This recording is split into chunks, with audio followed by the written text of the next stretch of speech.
नमस्कार दोस्तों, स्वागत है आप सभी का एक बार फिर से हमारे YouTube चैनल में। आज मैं काफ़ी लंबे समय के बाद चैनल पे आया हूँ।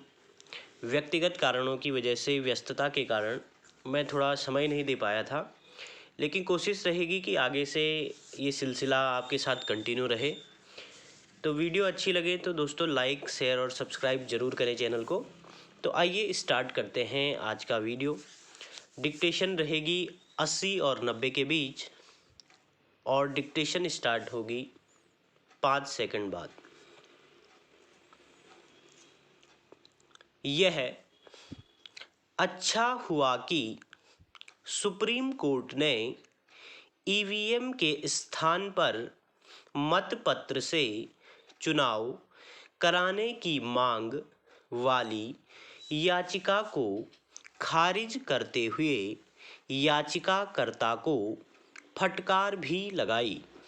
और भी अच्छा होता कि उसकी ओर से इस तरह की याचिकाएं दाखिल करने वालों को हतोत्साहित करने के लिए कुछ कदम उठाए जाते, क्योंकि रह रहकर ऐसी याचिकाएं सुप्रीम कोर्ट में दाखिल होती रहती हैं जिनमें ईवीएम में कोई न कोई खामी गिनाकर उसे संदिग्ध बताया जाता है।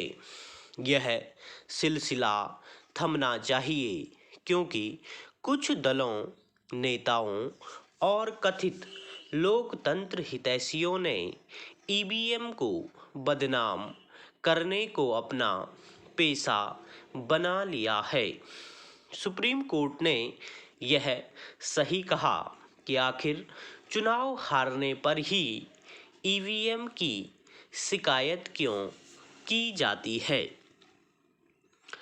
यह प्रश्न केवल याचिकाकर्ता के ही इरादों को बेनकाब करने वाला नहीं है, बल्कि उन नेताओं के दुष्प्रचार की पोल खोलने वाला भी है जो महाराष्ट्र के चुनावों के बाद ईवीएम को लेकर हाई तौबा मचाने में लगे हुए हैं।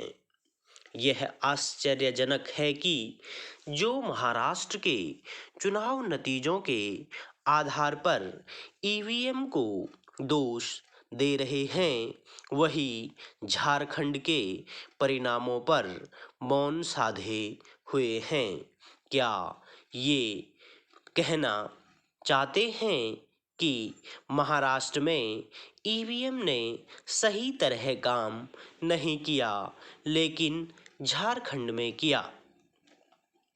वे महाराष्ट्र में मतपत्रों के जरिए चुनाव की मांग तो कर रहे हैं, लेकिन यह कहने से बच रहे हैं कि ऐसा ही झारखंड में किया जाना चाहिए। बीते कुछ वर्षों में ईवीएम को विश्वसनीय बनाने के लिए अनेक उपाय किए गए हैं, लेकिन उस पर हार की खींच निकालने का सिलसिला थम नहीं रहा है। पहले यह व्यवस्था की गई कि मतदाता को यह दिखे कि उसका वोट उसी प्रत्याशी को ही गया जिसको उसने दिया है। इसके बाद मतदान पर्ची यानी वीवीपैट की व्यवस्था की गई। फिर एक निश्चित संख्या में वीवीपैट का ईवीएम में दर्ज वोटों से मिलान किया जाने लगा। इस सब के बाद भी सदा असंतुष्ट रहने वालों को चैन नहीं। अब वे यह नई शिकायत लेकर आ गए हैं कि इस्तेमाल के बाद भी ईवीएम की बैटरी 99% कैसे दिखती है। चुनाव आयोग ने इसका जवाब दे दिया है, लेकिन दुष्प्रचार करने वालों की सेहत पर कोई असर नहीं। इनमें से अनेक वे हैं जो ईवीएम के स्थान पर मतपत्र को बेहतर बताने में लगे हुए हैं। ऐसे लोग लोकतंत्र के शुभचिंतक नहीं हो सकते, क्योंकि सब जानते हैं कि जब मतपत्र से चुनाव होते हैं तब किसी तरह धांधली होती थी। तब मतपत्रों के साथ साथ मतपेटियां भी लूटी जाती थी। कुछ समय पहले बंगाल में पंचायत चुनावों के समय मतपेटियां तालाबों में पाई गई थी।